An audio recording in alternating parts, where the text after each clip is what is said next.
Want to make swing trading easier? Let me show you how to use Trendlyne in just a few steps. First, go to Trendlyne and type in the stock you're interested in. You'll see its price chart and key data like support, resistance, and trends. Look for Trendline's swing trading signals. If it shows a buy signal near a support level, that's usually a good entry point. If it shows a sell signal near resistance, consider exiting. You can also use simple indicators like moving averages or RSI on Trendline to confirm the trend.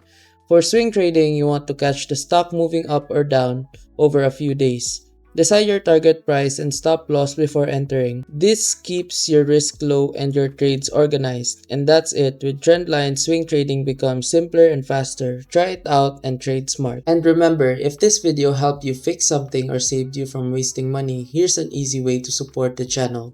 You'll find an Amazon link in the description. Bookmark it and use it whenever you shop.